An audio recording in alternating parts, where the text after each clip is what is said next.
Netflix boards My Hero Academia live action movie from Legendary Pictures. That's right, everybody. Maggie, did you know that this is what the story was? Or did you think I was going to talk about Fortnite? No, I knew that. You figured it was this one? Yeah. Oh, okay. I was like, I tried to not tell you exactly what it was about. Because anytime I referenced it, I just said My Hero Academia. Because I didn't know if you remembered. So yeah, live action My Hero Academia movie on Netflix from Legendary Pictures. All right, everybody. Everybody put your fucking dicks and pitchforks away. All right?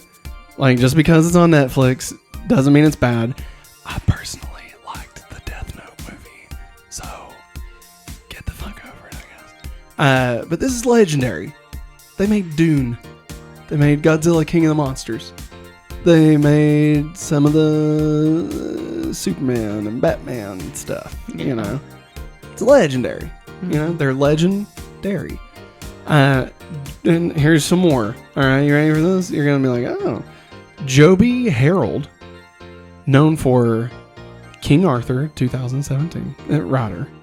King Arthur 2017. Army of the Dead. And Obi-Wan Kenobi. Oh, shit. will write the screenplay for director Shinsuke Sato. This will be his English language debut as the manga sensation jumps to the live action movie realm. Legendary bought the rights to a live action adaptation of My Hero Academia back in 2018. There's no word on casting for the live adaptation, which may attract a host of Japanese American actors. Toho Limited will distribute the film theatrically in Japan. So I looked into Shinsuke's filmography. There's a lot of stuff in it. It seems like mostly live action stuff. Nothing like, I think he did a Bleach live action movie. There wasn't a whole lot that like registered with me that I knew. But I mean, it looks like he has a lot of focus on like action stuff. Okay.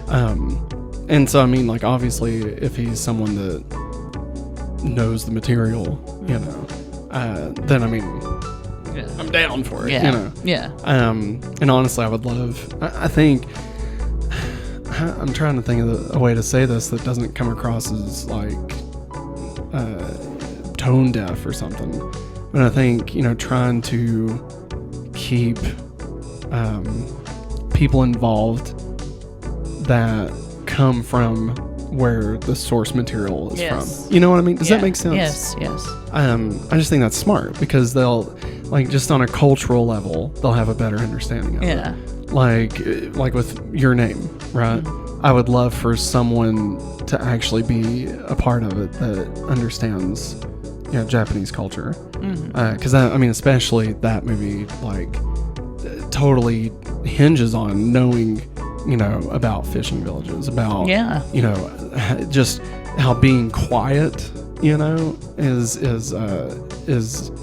how you're supposed to be, you know, and that just talking to a random person is not a normal thing you would do, you know, and like how important that is to that story. And so, like, with this, I know we've been watching a little bit of My Hero Academia recently. Finally finished season 1, mainly because of Fortnite. For me, anyway. I've always wanted to watch it. Maggie fucking loves it. I love it. You've loved it forever. But it's just been one of those that, like, I keep wanting to get into, but I can never commit hard enough, you know. But now that I know that we finished season 1, I think that was like the block that I needed. And like, because we were watching on Funimation, and it's just every episode listed. Crunchyroll actually separates it by season, and so I feel like I'm actually getting somewhere. Like, and when I turn on Funimation and it's like, you know, there's 390 episodes of Dragon Ball Z, I'm like, you know. But it's like, there's 13 episodes of season 1 of My Hero Academia. I'm like, well, you know, we could do that. And so I think My Hero Academia is absolutely ready to do live action. Like, I mean, there's not a whole lot about this story that I don't think you'd have to change anything, honestly. No, you don't have to. I mean, the idea, do you want to give us a quick little, like, you know, 3-4 sentence synopsis of just the plot of My Hero Academia? My Hero Academia is about individuals who have quirks. Mutant superpowers. And certain individuals with quirks, certain kinds of quirks, if they're strong enough, they want to become heroes. And they can try to enroll into a school called, it's not Hero Academia. It's, UA. It's called UA. And, but there's also some individuals that use their powers for not good things. Yeah. So they're, i.e. villains. Don't the heroes like get sponsorships and stuff? If they get into an agency and they get sponsored, yes, they can have sponsorships. And like that's how they like the hero. Being a hero is about being a good person, but it's also like how they make their living. Yes, that's how they. Like if they start their own agency, they can recruit more, like, you know, from the high schools and stuff. They could do job shadowing and stuff. It's almost a little, not at all on the dark side, but it's almost a little like the world of the boys. Kinda, yeah. Like where it's almost like not a corporate, like, because it really doesn't, what I'm seeing doesn't lean hard at all into the corporate side of it. No. But just how the world functions with supers existing. Yeah, trying to think, just what you just said. They do start explaining some things, especially with certain, because there's a top 5 superheroes. Oh, okay. Because All Might's number 1. The main superhero. And I can't remember the other dude's name that's on fire. He's like what you'd expect, like a Superman, Homelander type. But good though. Yes. When I say Homelander, I mean power-wise. Yeah. One of them, later in the season, it deep dives into what agency he's a part of and That's stuff. awesome. It's really interesting. Yeah. Sounds like a really interesting world, honestly. It is. It's very interesting. And also it like deep dives into how the main villains work also. Yeah. So it's fun. Isn't it, I think I had this pulled over, but I didn't type it in. Isn't it something like 90% of the world has quirks? Yeah. Yeah. And so but some of them can be almost useless. Yeah. There's like, let's see. I was trying to think of one. It shows in the first episode, like just showing somebody at the grocery store, and it's just something not. They can make bags appear or something. Yeah, something crazy. But like it's almost like in Looper, how they all were like, oh, we've got this thing, and like they can make a quarter float. Yeah. And they're like, we thought we were all gonna have superpowers, but it's like you can make a quarter float. Yeah. And it's like it's nothing, you know. Yeah, and I'm not gonna say anything else about the main character that it does follow, because I Deku? think, yeah. I mean, I feel like how about I'll take a stab at it because I don't know much. Okay. So I will say the main character, the whole plot of this show. That's the world. What Maggie's been describing as the world. The plot of the show is that their main character, Deku, the guy in the middle, wants to be a hero. Loves All Might. All Might is his favorite superhero. He aspires to be a hero. He wants to be a hero. And I'm gonna go ahead and say this. I don't think this is this is in the first episode. Like, in order to understand it, he doesn't have a quirk. Yeah, he is among the 10% of the population that does not have powers. Is just devastating for him. And he takes notes, he studies heroes, like he has all these notebooks and stuff, and like that more than anything he just wants to do good and be a hero. And then their All Might shows up and saves him. Yes. And it turns out, and I won't get it too deep, I'm just gonna say it turns out that All Might, that there's something to him. Yeah. And he ends up needing Deku's help. Yes. Because Deku is the only type of person that, him not having a quirk makes him the perfect person to help All Might. Yes. And we'll just leave it at that. And I'll say, we just finished season 1, and it was really good, honestly. And like I'm super stoked to get more into it. I can't wait until you get to season 4, because your mind's gonna be blown. All the characters are fun, you know. Yeah. Like there's this one guy that's like an asshole, but it's a Japanese anime, so like there always has to be one. Yeah, it's like he's bad, but he's not. No. You know, and like you're gonna hate him, but you're also gonna love him. And I'm sure we're gonna find out more about him that makes us like him even more. And like his whole thing, like he wears like grenades on his hands. Yeah. Does he His blow up sweat, things, or is he fire? His sweat can blow up. It's explosive. I'm trying to think of some of the funny quirks, because like some of them are... There's one guy, he's a pervert. His name is Grapehead, and he can throw these balls off of his head, and they regenerate, but they can stick to anything and anyone. And so he can like trap them, almost like Spider-Man. In a way, Like if he makes the covers them in the balls and then throws them against the wall, they wouldn't be able to move. Yeah.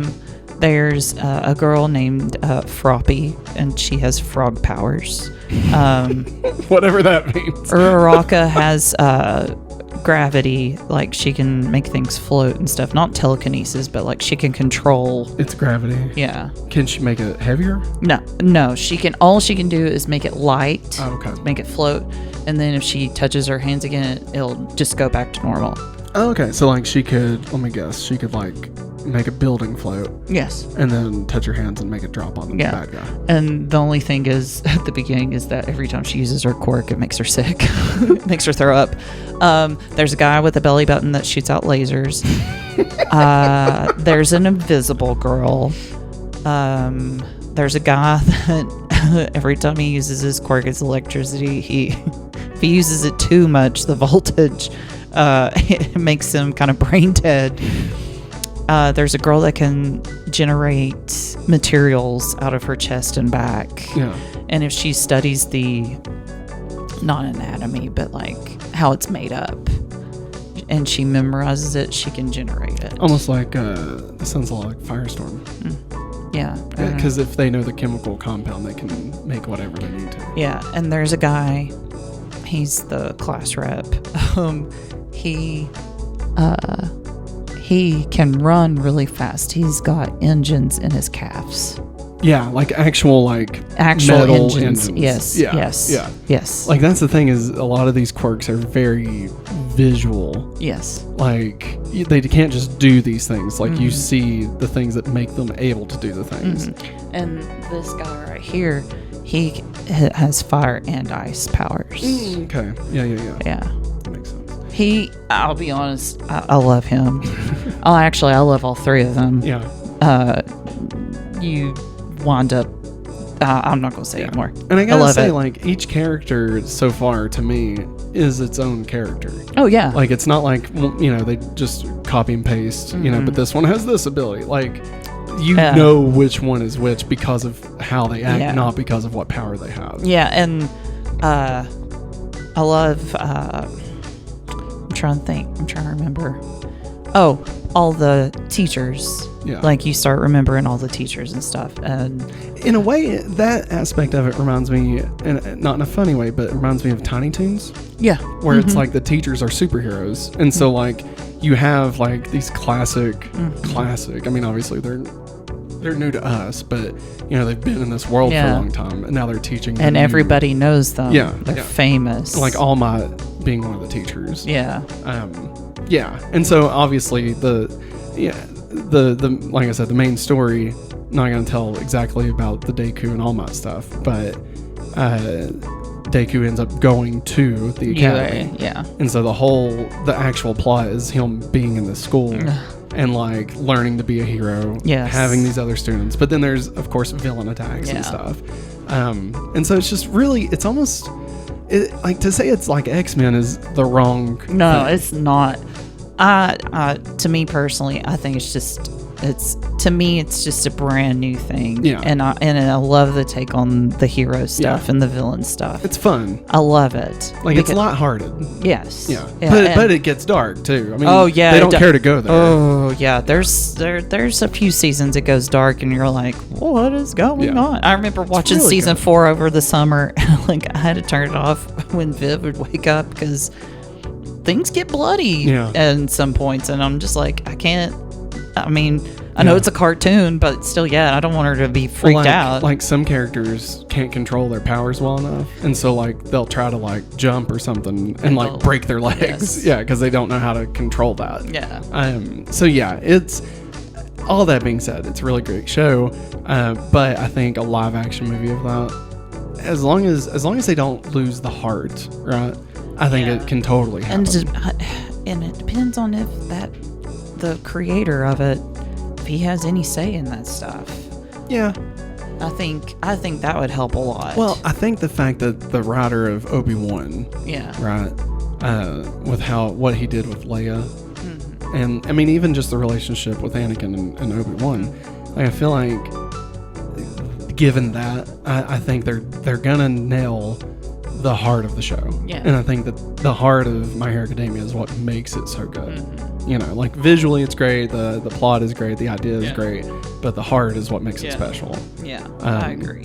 So yeah, awesome. I mean, I'm excited to see what they do. Just because it's on Netflix, that doesn't immediately mean it's bad. No. And also, I think people need to remember Legendary is a part of it. Yeah. Just look at Dune, okay? Like, for God's sake, Matt wants you to remember Dune. A movie I should not have given two shits about, and I didn't until we watched it, and it made me love Timothée Chalamet. Timothy JJ. I love it. I bought his skin on Fortnite because of how good that goddamn movie was. It's too good. It's too good. It's better than I thought it would be. By a lot. Okay, by a hell of a lot.